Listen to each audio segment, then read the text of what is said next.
Johnson & Johnson reported before the bell this morning. They raised their full-year adjusted profit forecast, as we told you at the beginning of the program. But one of the things we're also watching is that worldwide sales were $18.3 billion. That was down 10.8% year over year from what had been $20.6 billion. So we're going to talk about that and a great many other headlines which crossed during their earnings call with their CFO, Joe Wolk. It's good to have you here, Joe. Thanks for having me, Adam. Pleasure to see you. It's good to see you. I got to start with this, though, before we jump into the numbers for the quarter. Dr. Paul Stoffels, Chief Scientific Officer, talked about vaccine candidate. The second phase trials will begin next week in Europe on the 22nd, and then more than 1,000 people in these tests in the United States the following week. What do you know about where you stand on the success of this vaccine candidate? And then there's the news out of the intelligence community here in the United States that Russian hackers have been targeting those working on vaccines. Have you gotten a phone call from intelligence saying, hey, J&J, Russia's been coming after you?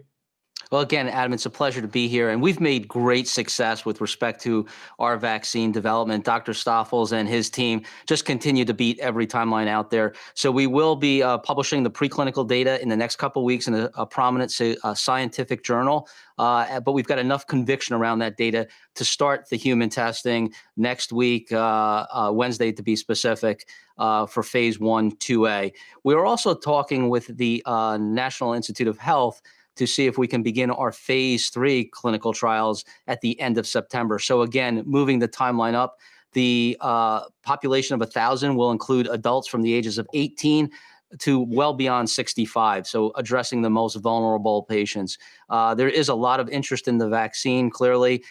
In terms of cybersecurity, it's something that the management team takes seriously. If you think about really what is the lifeblood of our company, it's innovation, and protecting that innovation through intellectual property is of prime importance to us. So it's a topic not incident specific. It's something management takes very seriously, and we have regular reviews with our board of directors on cybersecurity specifically. But just to confirm, you haven't gotten a call from U.S. security officers that you had been targeted about this, did you?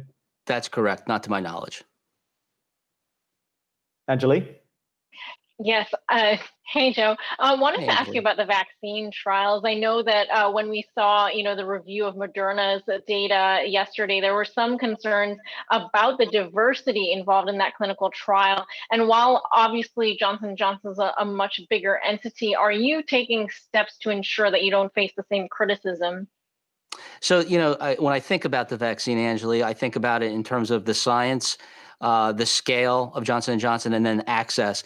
And the scale of Johnson & Johnson, and you touched upon this in your question, is really what's an advantage for us. So our trial will be more than 1,000 patients for phase 1 and 2A, and we have made assurances that there'll be a very good cross-section, not only in terms of the age ranges that I spoke about, but in terms of all ethnicities. So we feel very good on that front. And then the last piece, clearly with access, I shouldn't leave that hanging, is we have come out and stood by our pledge to do this at a not-for-profit price. And so we're continuing to work through that and stand by that pledge. Joe, speaking of Johnson & Johnson's scale as well, it's Julie here. You've said that you all would be prepared to produce 600 to 900 million doses by April if the vaccine is indeed effective. So talk to me about funding for that production, especially as the company is seeing a decline in profit. Is it presumably it's partially government funded, but what does the breakdown look like?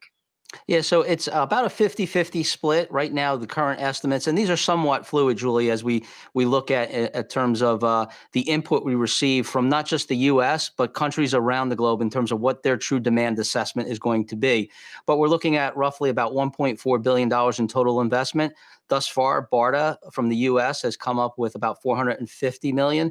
And again, that split of $1.4 billion is equally between R&D, or the science, if you will, and then manufacturing capacity. We have a great facility in the Netherlands, which has a few bioreactors. We're adding to that capacity there, but we've also contracted with a few contract manufacturing organizations that we feel really good about here in the United States. Joe, in the consumer health segment, skin and health beauty, that was down 14.3%, and that's a large revenue generator. Do you have any concern about that, or is that just one of these one-offs because of the pandemic? People really aren't going out like we used to. Adam, that's spot on. It continues to be a priority area for our leadership team in the consumer segment. But if you just think about the protocols that probably all of us have adopted, we're going out less. Therefore, we may cut a corner or two on beauty products.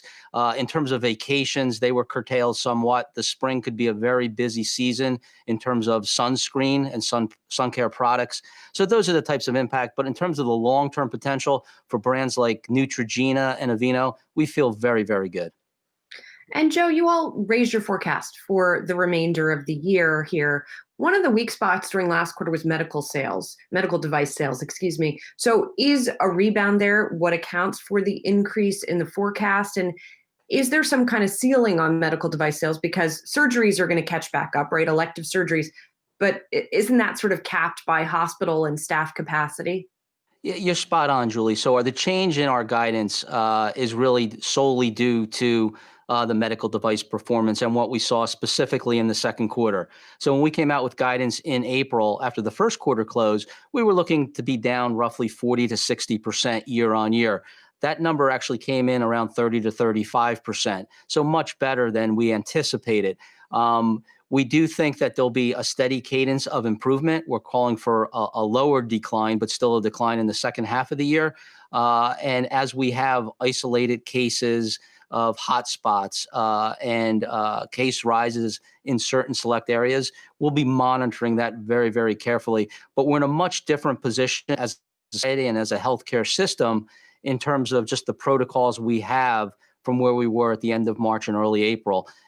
Isolation techniques are being employed, but they're being employed selectively versus universally.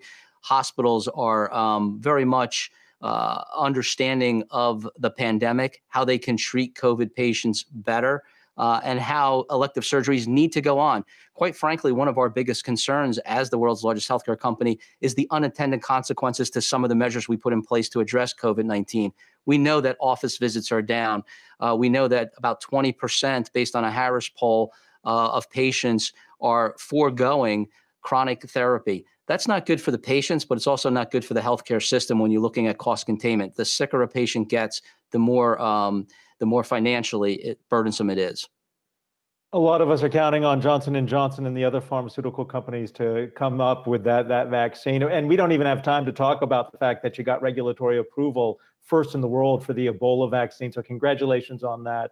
CFO from J&J, Joe Wolk, we appreciate your being here. Hey investors, Zach Guzman here. Are you interested in learning more about the markets and getting the latest financial news? Well, then click right here to subscribe to our Yahoo Finance YouTube channel.